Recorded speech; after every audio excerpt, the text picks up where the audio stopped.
week. We're going to talk about our alphabet this week. And we're going to start by reading this book, LMNOPs by Keith Baker.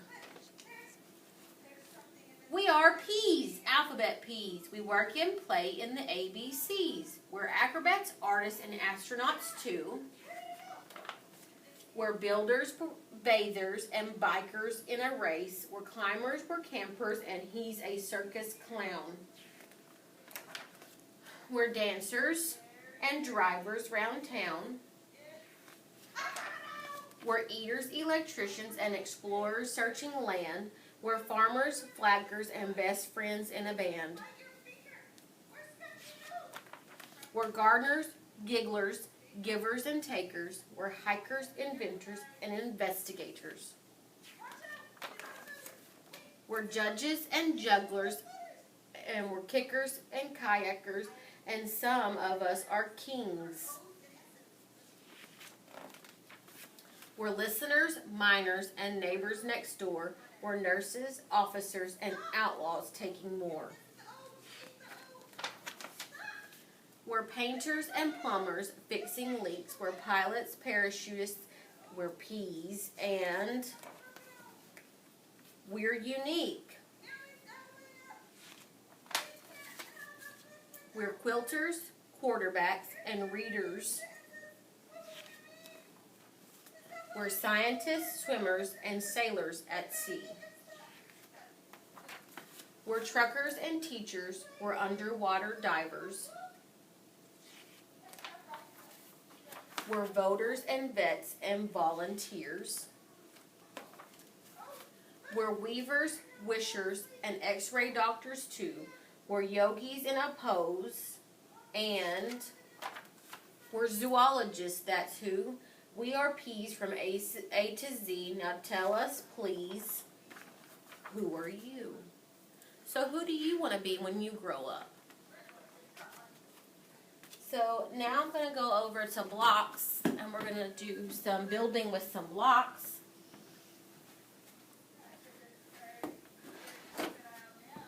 I have these colored lens blocks, but you can use any blocks you have at home. And I taped a tape measure to the wall. This came from a sewing kit, and you could use anything to do measure. And I want you to build something.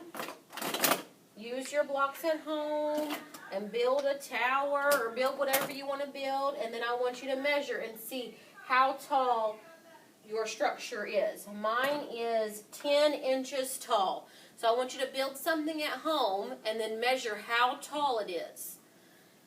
If you don't have blocks, you can use soup cans. You can use rolls of toilet paper. You can use any resource you have at home and build something and then measure how tall your structure is. Over in housekeeping, I have out our food. And I want you, if you don't have any play food, the next time you have a meal or if your mom will let you, I want you to sort through your food and decide what is a healthy food for you and what is a not healthy food for you. For instance, this is a watermelon. A watermelon is healthy for you. So I'm going to put it on this side of my basket because that's my healthy stuff. And then a piece of cake is not healthy for you. So I'm going to put it on this side of my basket because it's not good for me. And then here's a cantaloupe. A cantaloupe is good for me. So I'm going to put it over here. And this is a pie. A pie is not good for me, so I'm going to put it on this side. And I want you to sort your play food or your canned food or your food you're having for dinner or any food you're having. I want you to sort it into healthy foods and not healthy foods. All right, let's go over here to science.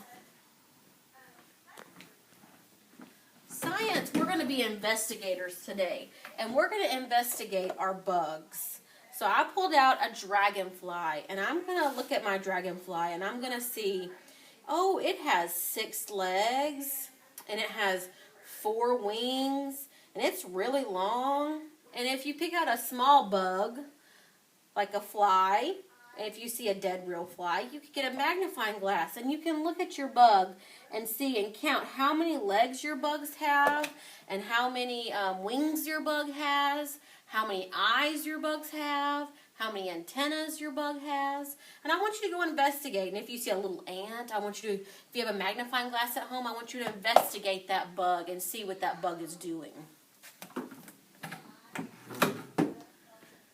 Over here in manipulatives, I put out locks and keys.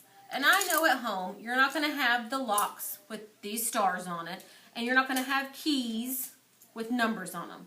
So what you can do is I want the kids to count the stars and figure out what number goes with the number of stars. This is the number 13. It has 13 stars on it. So I want them to be able to find the number 13, and that matches, and I want them to be able just to match up the numbers to the number of stars you have.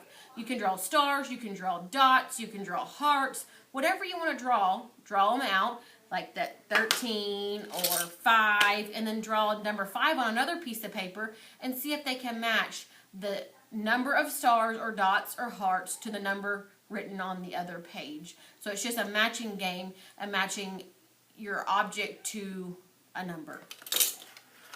And lastly, what we're going to do today is we're going to do an art project. And we're talking about letters. So I'm going to draw some letters on my paper, a white piece of paper with a white crayon.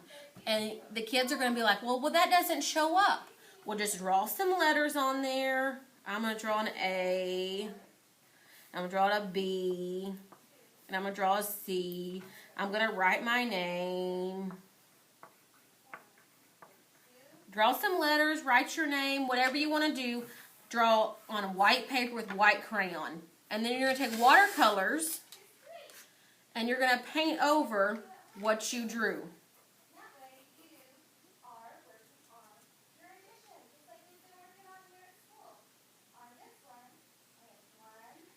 And once you've painted over some of the stuff you've drawn, if you notice, your white crayon will appear. The watercolor doesn't stick to the crayon because it's wax and it's waxy and oily, and so the water doesn't stick to it. So when you paint over everything you drew, it's going to appear. It's going to be like magic, and it's going to appear on your paper. So that's something to do at home, just something fun the kids can do about practicing and drawing their letters, and then they can make them magically appear on their paper. So that's all for today, and I'll be back tomorrow with another video of some more stuff you can do at home.